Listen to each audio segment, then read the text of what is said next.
I'm going to discuss with you today an excellent concept. That concept is zero vector.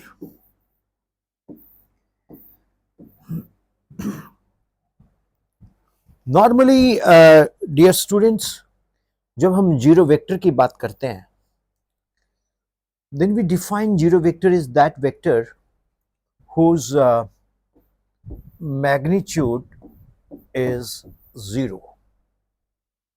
Zero vector वो vector जिसका magnitude zero. आप सोचते होंगे sir ये जो दो लाइंस हैं पैरेलल लाइंस ये किस चीज की हैं? ये मैग्नीट्यूड बताती हैं। इसको हम लोग बोलते हैं मॉडुलस। क्या बोलते हैं इसको? मॉडुलस। जो ये दो पैरेलल लाइंस हैं इनको हम लोग बोलते हैं मॉडुलस। Simple, right? और अब ना कुछ लोग पूछते हैं ऐसा, बच्चे, कि जीरो वेक्टर का मतलब क्या है? जब जीरो नहीं होता तो फिर वेक्टर कैसे हो गया? पूरी फिजिक्स में ना जीरो वेक्टर बहुत गजब रोल प्ले करता है। आप सोच रहे होंगे गजब रोल प्ले करता है, जैसे किसी मूवी में कोई स्टार हो जिसका रोल बड़ा हाईली स्क्रिप्टेड हो। यस, मैं आपको बताता हूं। सबसे पहले तो जीरो वेक्टर को हम लोग इस सिंबल से रिप्रेजेंट करते हैं। इसको बोलते हैं क्लैरेंडॉन सिंबल।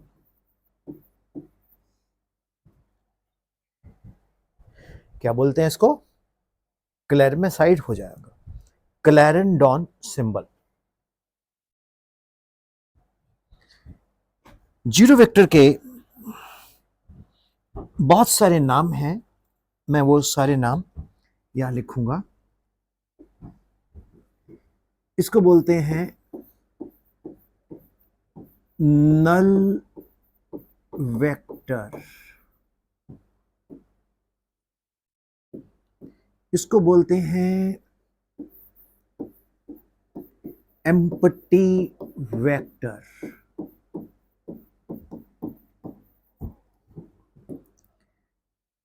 इसको बोलते हैं वॉइड वेक्टर,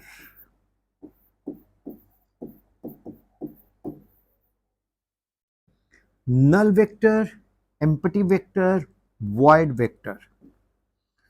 और भी नाम होंगे इसके, बट इतने बहुत है अभी सीखने के लिए। Zero vector is that vector whose magnitude is zero. अब आप पूछेंगे सर इसका इंपॉर्टेंस क्या है? इंपॉर्टेंस,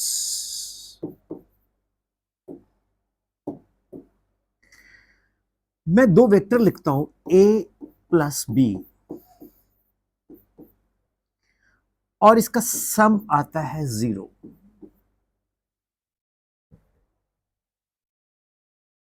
मैंने दो वेक्टर लिखे a प्लस बी, सम क्या आया? जीरो। अब इसका मतलब क्या है कि a is equal to minus of b।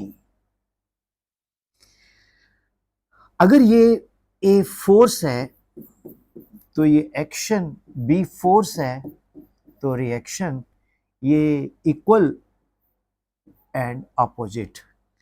क्या आ गया? Newton's third law. Interesting. Means that ये जो जीरो वेक्टर है ना भैया, ये जो जीरो वेक्टर है, इस जीरो वेक्टर ने क्या काम कर दिया? इसने बोला कि ये इक्वल एंड ऑपोजिट वेक्टर है। आप सोच रहे हो कि zero vector is that vector whose magnitude is zero, है ना, but what is its direction? Direction क्या है जीरो वेक्टर की? आर्बिट्रेरी।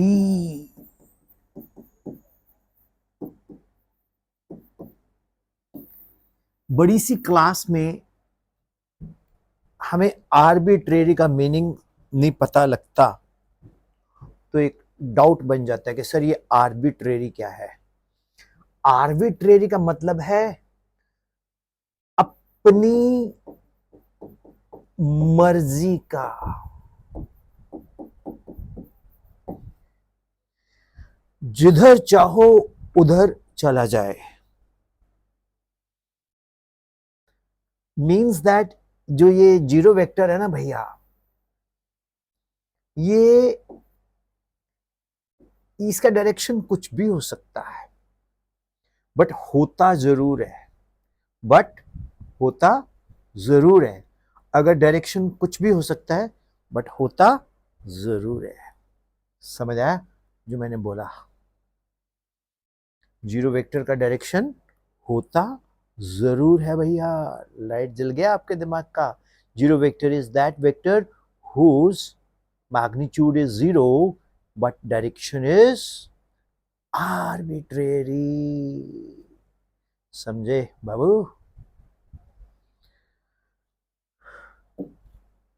और बताता हूं। अगर हम लिखें ए डॉट बी, ये डॉट प्रोडक्ट है, ए डॉट बी, तो ये आ गया जीरो। अगर हम लिखें ए डॉट बी, ये आ गया जीरो, तो इसका मतलब क्या होगा? Vector A is perpendicular to vector B. ये ऑर्थोगोनल वेक्टर हुए। क्या हुए? Orthogonal vector. इनके बीच में एंगल क्या आया? 90 डिग्री। बिकॉज ये एक डॉट प्रोडक्ट होती है, A dot B equal to A B cos theta. अगर थीटा 90 डिग्री है तो A dot B equal to A B cos 90। Cos 90 zero, तो ए डॉट बी क्या आया? Magnitude zero. एक चीज और, अगर ए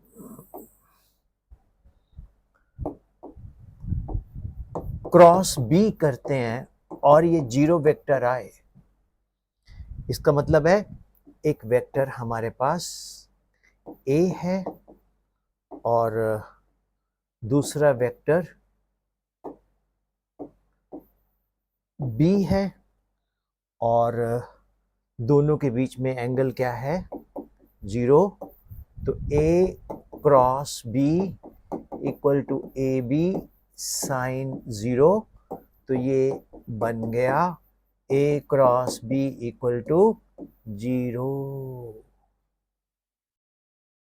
इसका मतलब है ये दोनों वेक्टर क्या हो गए? पैरेलल। तो सर जीरो वेक्टर कितना काम का वेक्टर है? Zero vector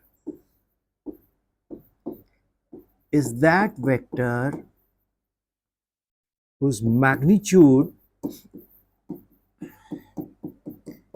is zero but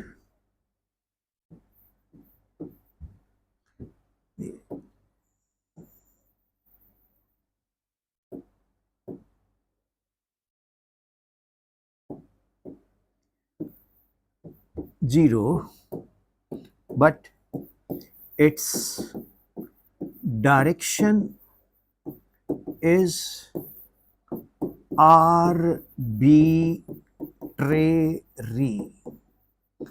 means कुछ भी हो सकती है बट होगी जरूर, मतलब कुछ भी हो सकती है बट होगी जरूर।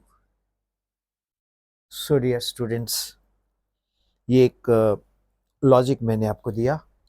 जीरो वेक्टर क्या होता है? Zero vector is that vector whose magnitude is zero. अब इसको थोड़ा हम रिकैप करते हैं।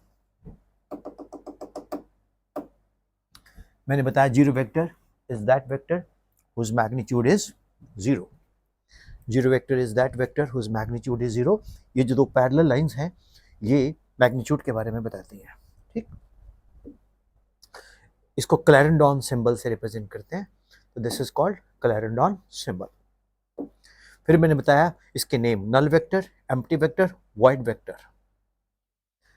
फिर मैंने बताया इंपॉर्टेंस, ए प्लस बी अगर जीरो हो तो A equal to minus B, means अगर ए फोर्स एक्शन है तो बी क्या फोर्स रिएक्शन है, इक्वल एंड अपोजिट, है ना। तो ये न्यूटन का थर्ड लॉ हो गया। फिर मैंने बताया डायरेक्शन आर्बिट्ररी, मीन्स अपनी मर्जी का कुछ भी हो सकता है।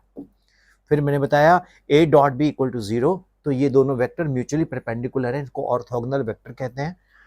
मीन्स दैट एक प्रोडक्ट होती है डॉट प्रोडक्ट, जिसको कोसाइन प्रोडक्ट भी बोलते हैं, वो डिफाइन की जाती है A dot B equal to A B cos theta, theta equal to 90 degree, theta equal to 90 degree.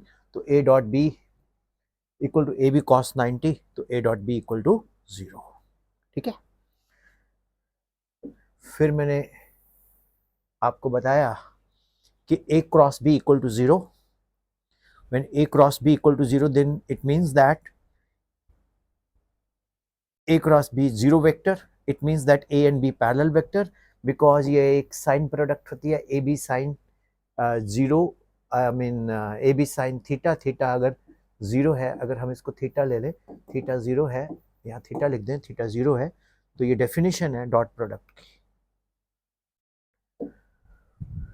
फिर मैंने बताया जीरो वेक्टर, इसका symbol Clarendon, magnitude zero, direction arbitrary. So dear students, ये एक हमारा लेक्चर रहा आपके साथ। होप आपको अच्छा लगा होगा, समझ आया होगा, और हम और भी इसको अच्छे से करेंगे। हम लोग ऑनलाइन भी पढ़ाते हैं, नंबर ये लिखा हुआ है, इस नंबर पे आप व्हाट्सएप कर सकते हो। Thank you very much. See you in the next video lecture.